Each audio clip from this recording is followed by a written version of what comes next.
Michael is 29 years old. He works as a marketing executive in a mid-sized company and earns $3,200 per month after taxes. He rents a small apartment, drives a financed car, and pays for subscriptions he barely remembers signing up for. On paper, he's doing fine. But every month, by the 25th, his account is almost empty. He's not reckless. He doesn't gamble. He doesn't take luxury vacations. So where is the money going?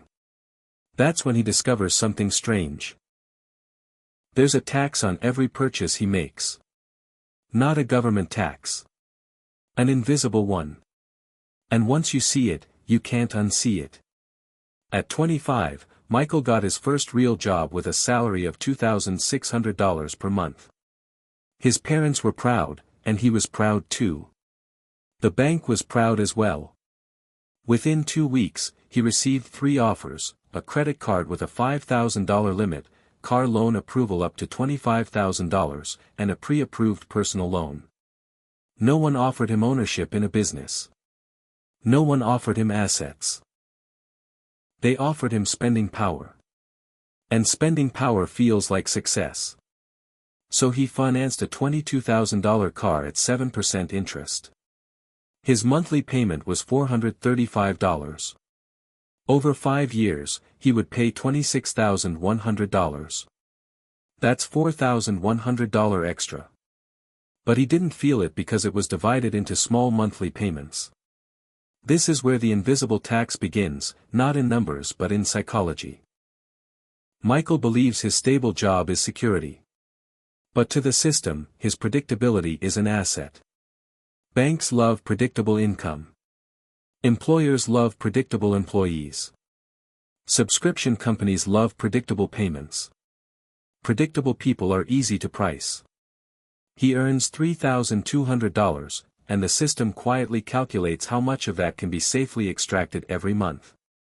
Car payment, $435. Rent, $1,100.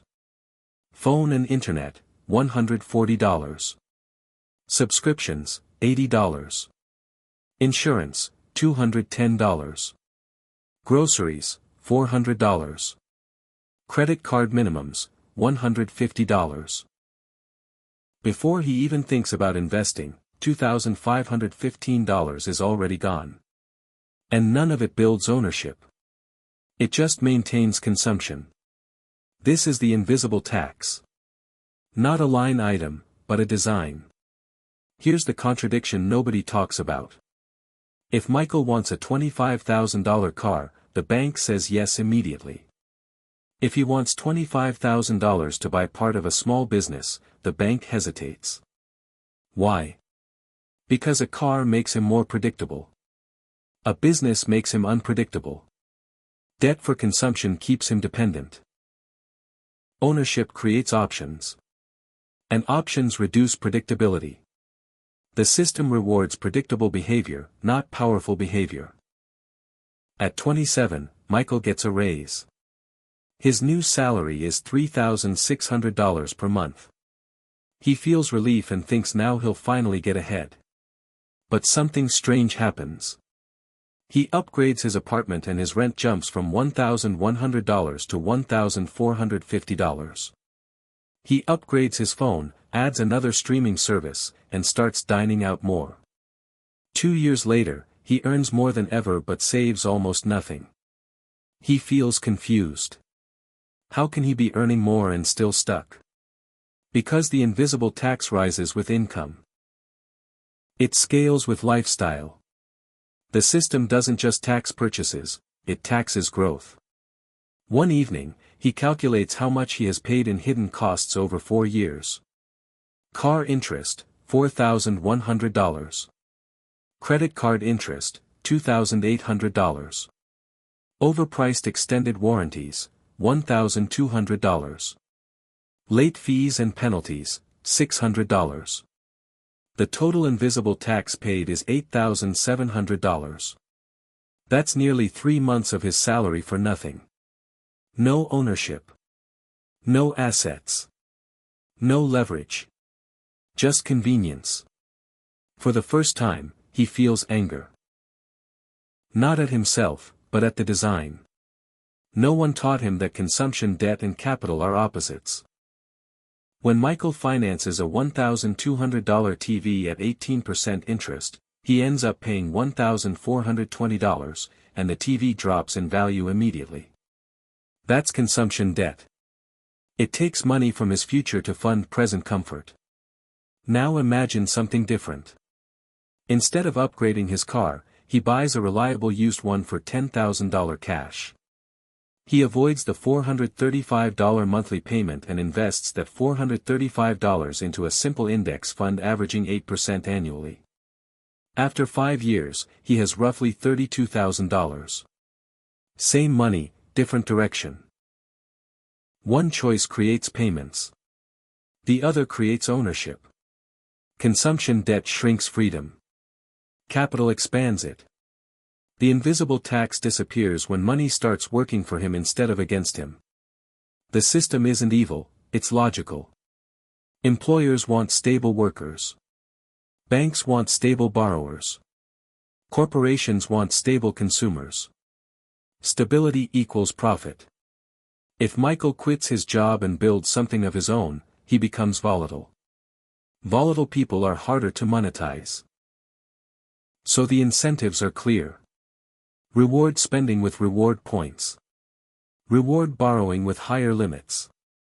Reward employment with raises. But ownership requires self-control, delayed gratification, and risk tolerance. It creates fewer predictable payments. The system can't easily profit from that, so it doesn't promote it. He changes not because of motivation, but because he asks a better question. Instead of asking what he can afford monthly, he asks what the purchase is costing his future. He begins to see every payment as a tiny employee. Some payments work for him, and some work against him. Car payment works against him. Credit card interest works against him. Investment contributions work for him. He doesn't need to earn more, he needs to redirect. Michael makes quiet changes.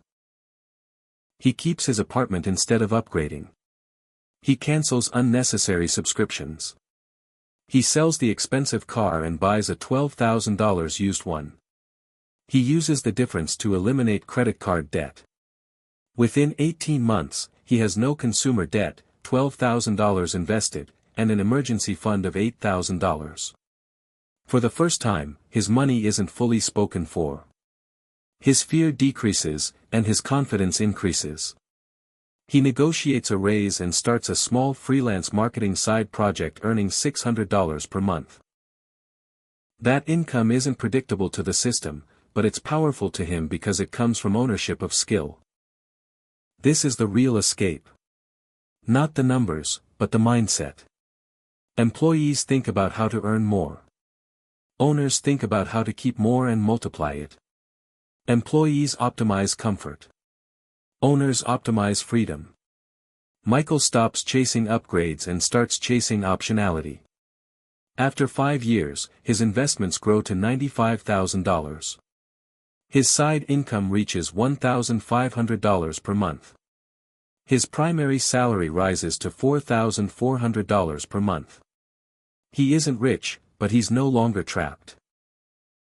The invisible tax still exists, but it no longer controls him because he stopped feeding it. The system thrives on automatic behavior: swipe, sign, upgrade, repeat. Escaping it isn't loud, it's deliberate. Pause before financing. Question every recurring payment. Choose assets before upgrades. Trade predictability for potential in small steps. Not reckless risk, but calculated ownership. You don't need to reject the system. You just need to understand it. When you understand it, you stop playing the role it designed for you. Every purchase carries two prices, the sticker price and the invisible tax on your future. Most people only see one. Michael now sees both, and that changed everything. If this made you rethink even one purchase, that's enough. Like the video if it shifted your perspective. Subscribe if you want calm, intelligent breakdowns of the systems shaping your money. And next time you reach for your wallet, ask yourself, is this building comfort, or building freedom? I'll see you in the next one.